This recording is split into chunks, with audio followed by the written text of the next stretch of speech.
Baiklah, pada kali ini kita akan belajar tentang sistem pernapasan pada hewan. Hewan ini seperti manusia, semua hewan baik di darat maupun di laut juga bernapas dengan cara mengambil oksigen dan membuang atau melepaskan karbon dioksida.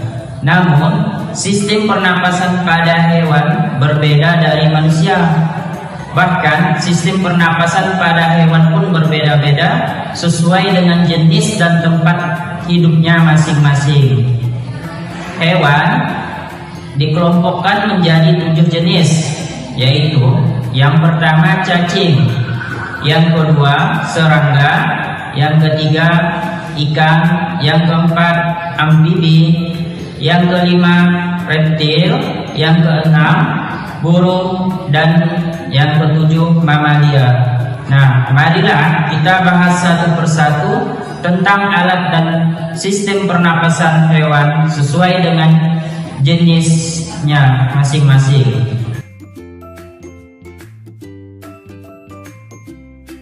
Yang pertama yang akan kita bahas kali ini yaitu pada hewan cacing. Cacing tidak mempunyai alat pernapasan khusus. Cacing bernapas melalui permukaan kulit. Kulit cacing yang kita lihat selalu basah dan berlendir itu untuk memudahkan penyerapan oksigen O2 dari udara. Di bawah permukaan kulit cacing yang tipis itu terdapat pembuluh udara. Saat udara masuk melalui kulit, oksigen diikat oleh darah. Pada darah cacing tergandung hemoglobin sehingga mampu mengikat oksigen atau O2. Nah, oksigen yang diikat ini oleh hemoglobin lalu diedarkan ke seluruh tubuh. Zat sisa pembakaran berupa karbon dioksida CO2 dan uap air dikeluarkan dari tubuh juga melalui permukaan kulit. Selanjutnya, hewan yang akan kita bahas yaitu serangga. Alat pernapasan serangga berbeda dengan hewan lainnya. Alat pernapasan serangga berupa trakea. Trakea itu yaitu sistem tabung yang memiliki banyak percabangan di dalam tubuh. Percabangan trakea disebut trakeola.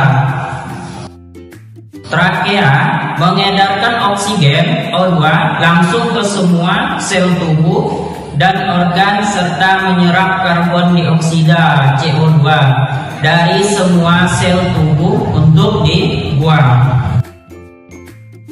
Kemudian udara memasuki trakea melalui pori-pori kecil di permukaan tubuh serangga yang disebut dengan spirakel.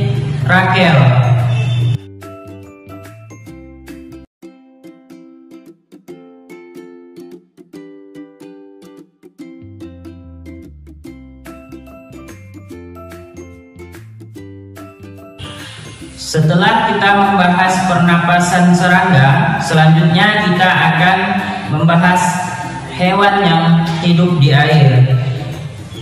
Nah, yaitu ikan. Walaupun hidup di air, ikan itu juga memerlukan oksigen untuk bernapas.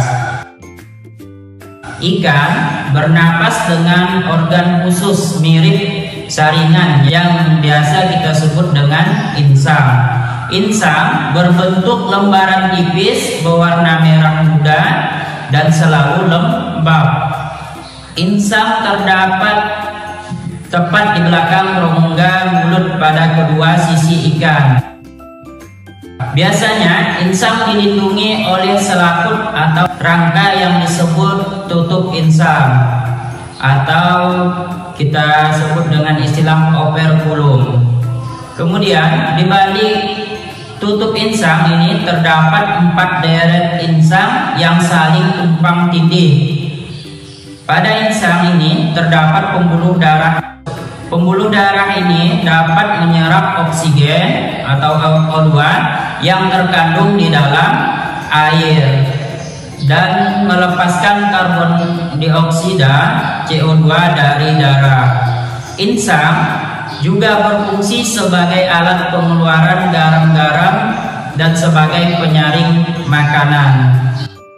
Untuk memperoleh cukup oksigen, saat mulut insang ini terbuka, maka insang menutup.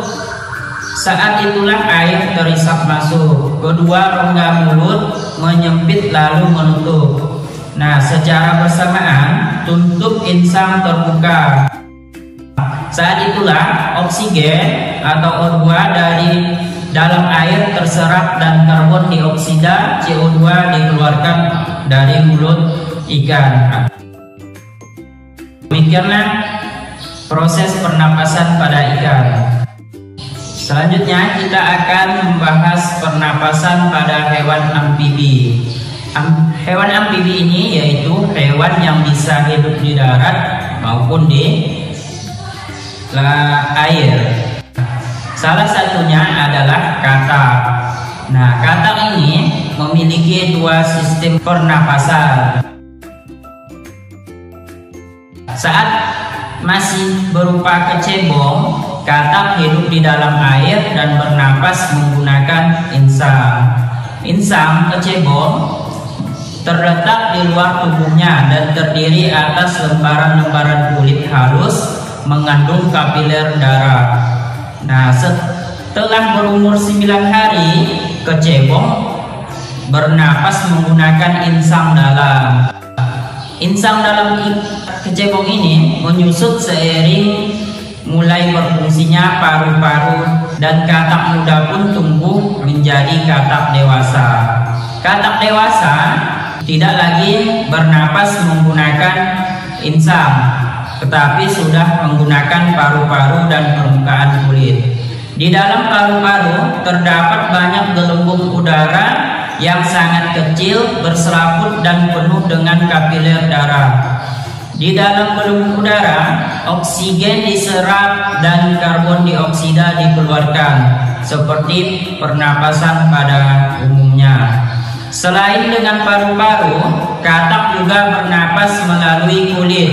Permukaan kulit katak selalu basah agar memudahkan penyerapan oksigen dari udara. Selanjutnya kita akan membahas yang pernapasan hewan yang kelima, yaitu reptil. Hewan yang termasuk jenis reptil diantaranya ialah ular, kadal, cecak, buaya, dan biawak. Hewan ini bernapas menggunakan paru-paru. Udara masuk melalui rongga hidung, lalu ke batang tenggorokan, lalu langsung ke paru-paru. Paru-paru reptil terletak di dalam rongga dan dilindungi oleh tulang rusuk. Pada reptil yang sering berlubang di air seperti buaya, lubang hidungnya dapat ditutup selama menyelam. Dengan begitu, air tidak akan masuk ke dalam paru-paru. Yang selanjutnya, pernapasan hewan berupa burung.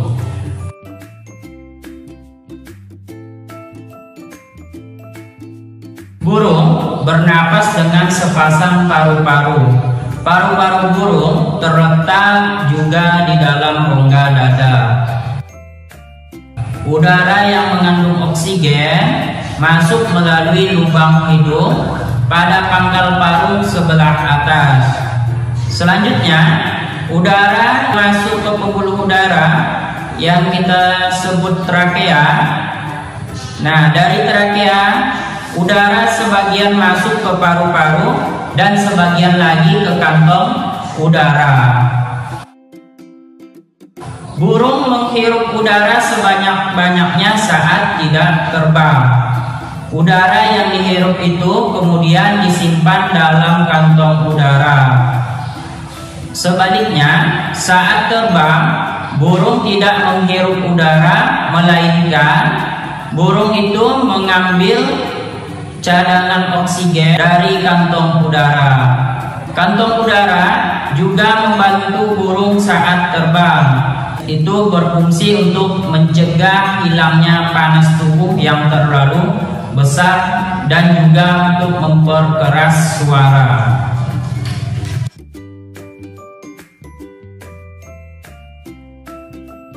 Kemudian yang terakhir, pernapasan pada hewan mamalia adalah jenis hewan yang menyusui anaknya.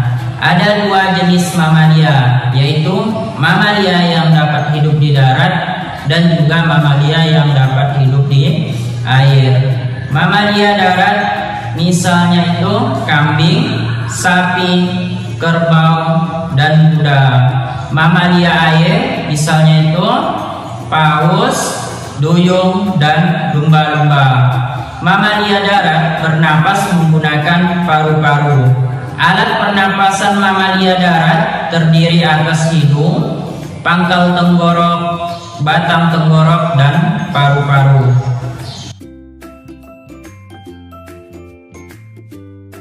Pada mamalia air berbeda dengan mamalia darat. Hidungnya itu dilengkapi dengan katup.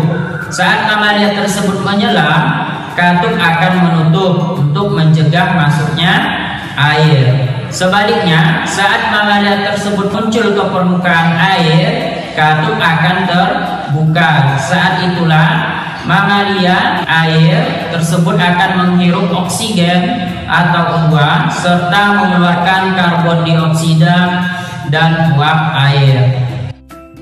Baik, setelah membahas tentang sistem pernapasan pada hewan ini, sekarang jawablah pertanyaan berikut dengan benar.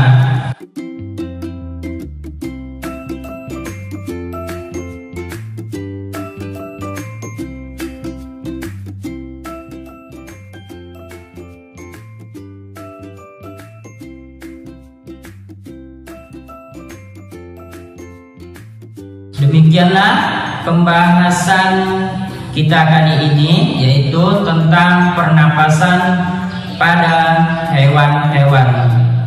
Nah, semoga video ini bermanfaat untuk kalian dan menambah wawasan dan ilmu kalian ya.